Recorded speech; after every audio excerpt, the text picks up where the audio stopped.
Have you ever looked at someone you love and felt a quiet, unsettling shift?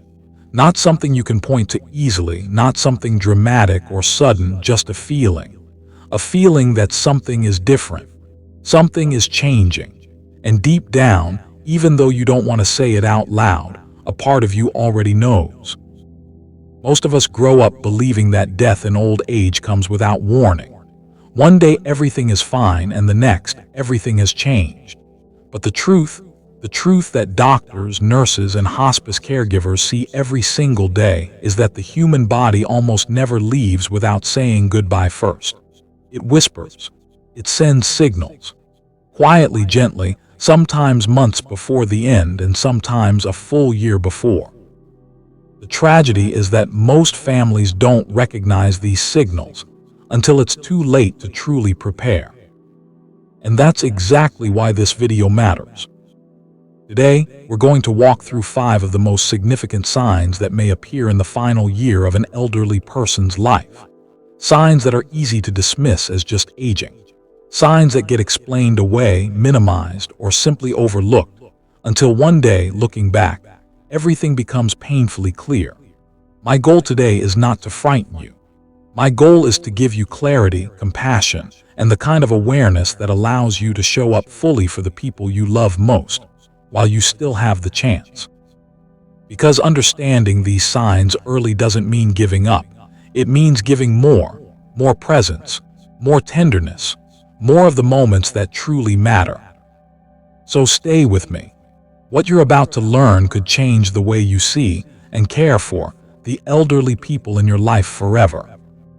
Before we begin, if you haven't subscribed yet, please do so now and turn on the notification bell so you never miss a video. And if you find today's content valuable, a like and a share means more than you know. It helps this message reach the families who need it most. If this topic speaks to you, drop the number 1 in the comments. If you feel we can do better, drop a 0. Your feedback genuinely shapes what we create for you. Now let's begin. Sign number 1. Unexplained and persistent weight loss. It often begins so quietly that you almost miss it. A shirt that seems a little looser. A face that looks slightly thinner than you remember. A plate of food that used to be finished in minutes, now barely touched. And when you ask about it, they shrug it off. I'm just not that hungry lately. I've always been a light eater. It's nothing to worry about. But here is what most people don't realize. When an elderly person begins losing weight without trying, without dieting, without increased activity, without any obvious explanation, the body is not simply adjusting. It is communicating something profound. It is sending a message that goes far deeper than appetite. As the body ages toward its final stage, it gradually loses the ability to absorb nutrients the way it once did. The digestive system slows. The body's capacity to process and retain protein begins to decline. And when that happens, muscle mass doesn't just reduce, it wastes. Quietly, steadily, relentlessly. And with that muscle loss comes a chain reaction that touches every part of life. Movement becomes harder. Balance becomes uncertain. The risk of falls increases. And perhaps most critically, the immune system, the body's first and most essential line of defense, begins to weaken. The appetite changes too, and not just in quantity. Many elderly people describe food losing its appeal entirely. The smells that once drew them to the kitchen no longer stir anything. The tastes they loved for decades suddenly feel flat or strange. Eating becomes an obligation rather than a pleasure. And when eating feels like a burden, meals get skipped. Portions shrink. The body quietly receives less and less of what it needs to function. What many families don't understand is that this isn't stubbornness. It isn't laziness. It is biology. The signals the brain sends to encourage eating, the hunger cues, the cravings, the pleasure responses, all begin to fade. The body, in a very real sense, is beginning to let go of the need to fuel itself for a long future. And beneath all of this, there are often medical realities quietly accelerating the process. Conditions like heart failure, kidney disease, or cancer frequently progress in silence for months before revealing themselves. Depression and cognitive decline can eliminate the motivation to eat entirely. These are not small matters. They are the body's deeper systems beginning to slow, each one contributing to a cycle that becomes harder and harder to reverse. Now, some families respond by encouraging their loved ones to eat more, bringing their favorite dishes, offering protein shakes, sitting with them at every meal. And while that love is beautiful, while every one of those gestures matters, it's important to understand something. If the weight continues to fall despite everything you offer, the problem is no longer about food. The body is preparing for a transition that food alone cannot stop. At that point, the most loving thing you can do is shift your focus. From fixing to comforting, from pushing to being present. Offer soft, easy foods. Prioritize hydration. Create warmth around mealtimes, not pressure. Let them feel safe, loved, and unhurried. Because in the end, what nourishes a person in their final season is not always what's on the plate. Sometimes, it's simply knowing that someone they love is sitting right beside them. If you are seeing this kind of weight loss in someone you care for, unexplained, gradual, resistant to your efforts, please don't look away. The body is speaking, and learning to listen with love and without fear is one of the most powerful gifts you can offer. Sign number 2. Extreme fatigue and a deepening physical weakness. There is a kind of tiredness that sleep cannot touch, a heaviness that doesn't lift after a night's rest or even several nights, an exhaustion so deep it feels like it lives in the bones themselves. And this is not the ordinary fatigue of a busy life or a restless night. This is something entirely different, something that settles in and stays. In the final year of life, this kind of profound, unrelenting fatigue becomes one of the most consistent and heartbreaking signs of what is happening inside the body. Tasks that were once effortless, getting out of bed in the morning, walking to the kitchen, taking a shower, holding a phone conversation, begin to feel like enormous physical undertakings. A trip across the room requires rest afterward. A short visit from family leaves them drained for hours. And the reason for this is not weakness of character. It is biology. As the body's organ systems begin to slow and decline, the heart no longer pumps with the same strength it once did. Circulation weakens. Muscles receive less oxygen. The body, recognizing that its reserves are limited, begins making choices, instinctive, physiological choices, about where to direct its remaining energy. And increasingly, that energy is directed not toward movement or activity, but toward keeping the most vital systems alive. This is why many elderly people in decline begin sleeping far more than usual. Not just longer at night, but multiple naps throughout the day. Long, deep periods of rest that can concern family members watching from the outside. But this isn't giving up. This is the body being wise. It is conserving what little it has left. The emotional dimension of this fatigue is something families often underestimate. For a person who spent their entire life being active, independent, capable, someone who took pride in doing things for themselves and for others, this sudden inability to function as they once did is devastating. They may feel embarrassed, frustrated. They may apologize for needing help. They may try to push through and then collapse from the effort. Watching this happen to someone you love is one of the most painful experiences a family can go through. And sometimes, without meaning to, family members make it harder. Come on, just try a little. You'll feel better if you move around. You can't just sleep all day. These words come from love, they come from fear. They come from not wanting to accept what the body is already telling you. But the truth is, no amount of encouragement can restore energy that the body has decided to conserve. The kindest response, though it goes against every instinct, is to let them rest. To sit with them in the quiet. To not fill every silence with activity or urgency. What they need most in these moments is not motivation. It is permission. Permission to slow down.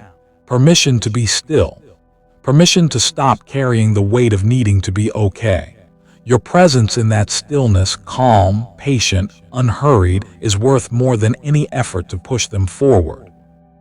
If you are still with me and finding this valuable, please drop the number 1 in the comments. It tells me you're here, and it means more than you know. Sign number 3.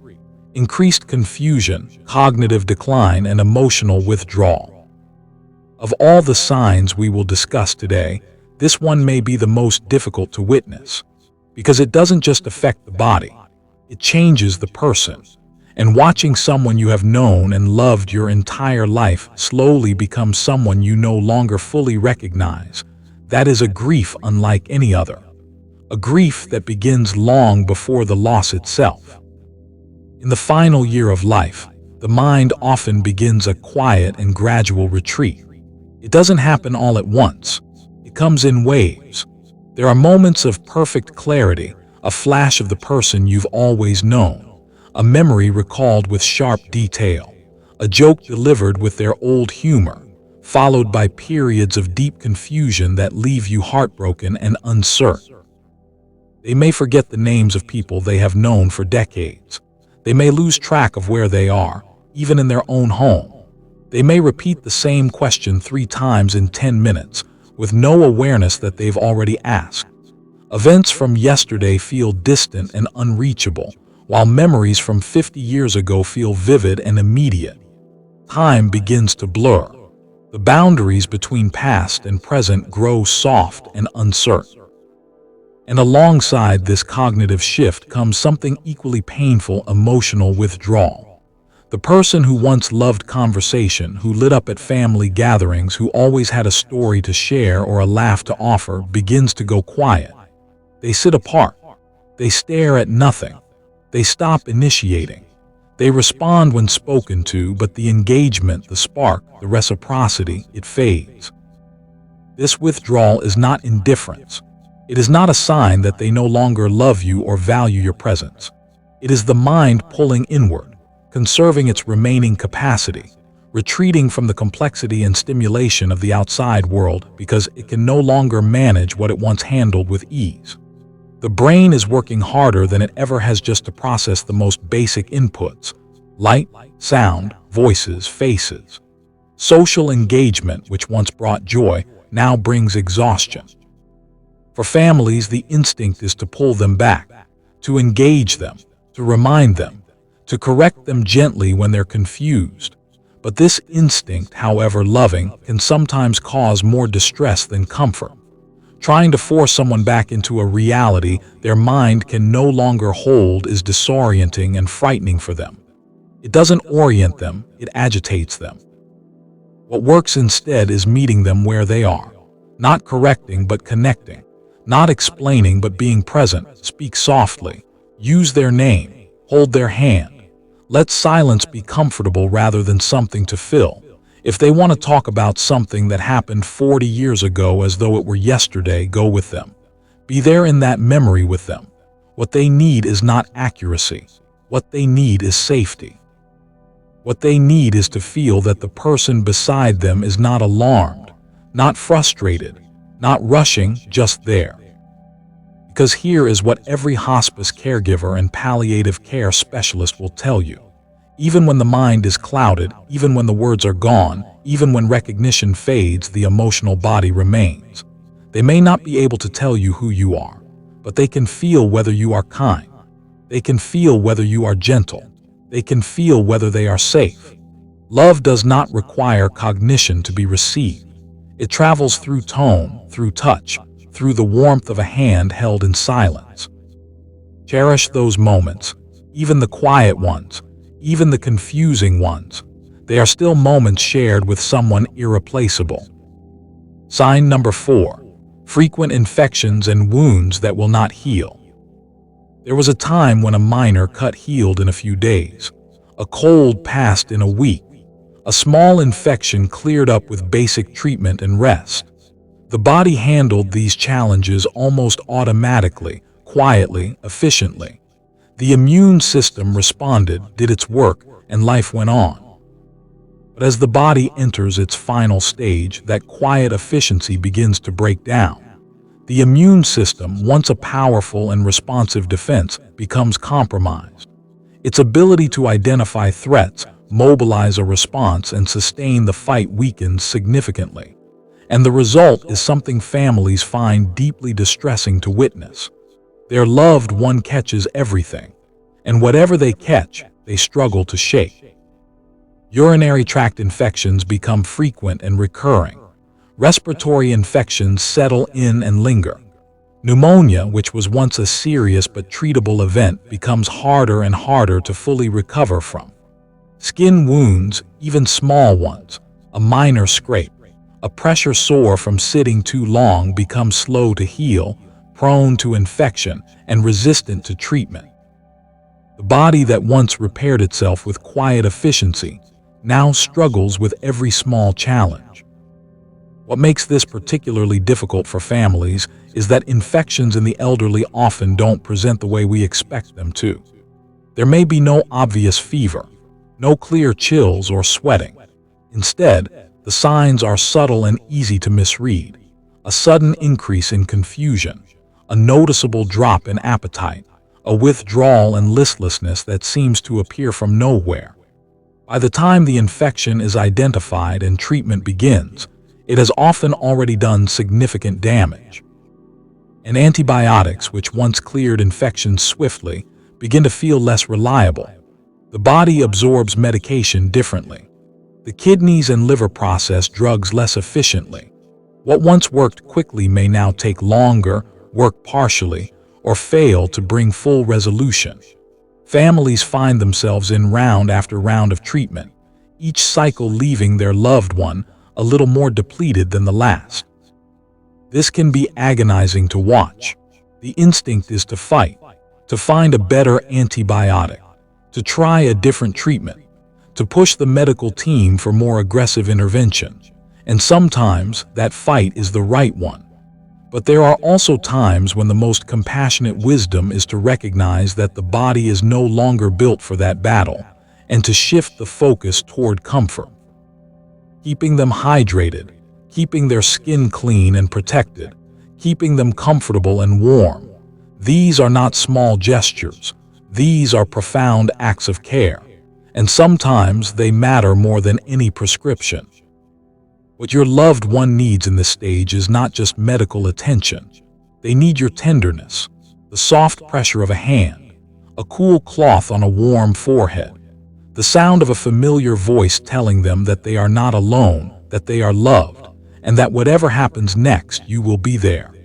That kind of care, that human, unhurried, unconditional care, is something no medication can replicate.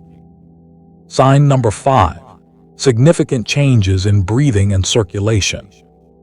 Of all the signs the body gives us in its final season, the changes in breathing and circulation are perhaps the most visible and the hardest to watch. Because when the breath changes, when the rhythm of something so fundamental, so constant, so tied to life itself begins to shift, it is impossible to deny what is happening. In the beginning, the changes may be subtle. Breathing that seems slightly more effortful than usual, a shortness of breath after minor activity, walking a short distance, getting up from a chair, saying a few sentences. You notice that they pause more, that they seem to work a little harder for each breath, that something that was once automatic now requires a level of conscious effort that it never did before. As time passes, these changes become more pronounced. The breathing may become shallow and irregular. There may be long pauses between breaths, sometimes 5 seconds, sometimes longer, followed by a rapid series of deeper breaths, then silence again. This pattern, known medically as Cheyne-Stokes respiration, is one of the most recognized signs that the body is entering its final stage. It can be frightening the first time a family member witnesses it. But it is important to understand that it is not painful for the person experiencing it. It is the body's natural, involuntary response to what is happening, a quiet restructuring of the breath as the systems that govern it begin to slow. Alongside the breathing changes, circulation weakens noticeably. The heart, no longer pumping with full strength, begins to prioritize. Blood flow is directed toward the core, the vital organs, the brain, the heart itself, and pulled away from the extremities. The hands and feet grow cold, often noticeably so, even in a warm room. The skin begins to change in color, pale, then mottled, then sometimes taking on a faint bluish or purplish tone, particularly at the fingertips, the toes, the knees, and the lips. This is not a medical emergency. It is the body making a final, instinctive decision about where its remaining resources should go. For family members in the room, this is one of the most emotionally overwhelming experiences imaginable. You want to do something. You want to warm their hands. You want to adjust their position. You want to call someone who can fix it. But there is a deep wisdom available to those who can find it in this moment, the wisdom of acceptance, of presence over intervention, of sitting beside someone you love and letting your presence itself be the gift. Keep the room calm and cool. Use a fan or humidifier if it brings them comfort. Raise their head slightly with pillows if lying flat causes distress. Offer small sips of water if they are able to swallow. Speak softly and steadily, even if they appear unresponsive. Research consistently shows that hearing is often the last sense to fade. Your voice, familiar, gentle, calm, may reach them long after other awareness has dimmed. And if you find yourself watching the rise and fall of their chest, counting the pauses, holding your own breath in the silence, know that you are doing something sacred.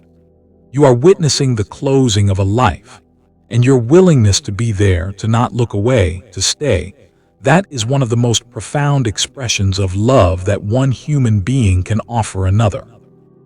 If you're still here and these words have moved you or helped you in some way, please leave the number 2 in the comments. Let me know you're with me. Final thoughts. We've covered a great deal today, and I want to take a moment before we close to simply acknowledge something.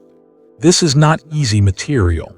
Thinking about the end of life, especially for someone we love, goes against every instinct we have as human beings. We want to protect, we want to fix, we want to hold on. And there is nothing wrong with any of that. It comes from love. But there is also a different kind of love available to us. A love that says, I see what is happening. I will not look away. I will be here, fully and completely, for every moment that remains. That kind of love requires courage. And I believe that if you've stayed with me through this entire video, you already have that courage inside you. The 5 signs we've discussed today: unexplained weight loss, profound fatigue, cognitive decline and withdrawal, frequent infections and slow healing, and changes in breathing and circulation. These are not signs of failure. They are not signs that you did something wrong, or that medicine failed, or that more could have been done. They are the body's natural, deeply human process of completing its journey. Recognizing them early gives you something priceless: time. Time to say what needs to be said. Time to sit together in the quiet and simply be. Time to make sure that the person you love knows without any doubt that their life mattered, that they were cherished, that they were not alone. That is the gift that awareness makes possible. Thank you for being here today.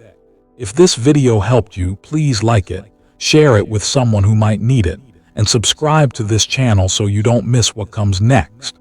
Leave your thoughts in the comments. I read every single one, and your words truly guide what we create together. Until next time, take care of yourself. Take care of the ones you love. And remember, the time we have with each other is the most precious thing any of us will ever hold.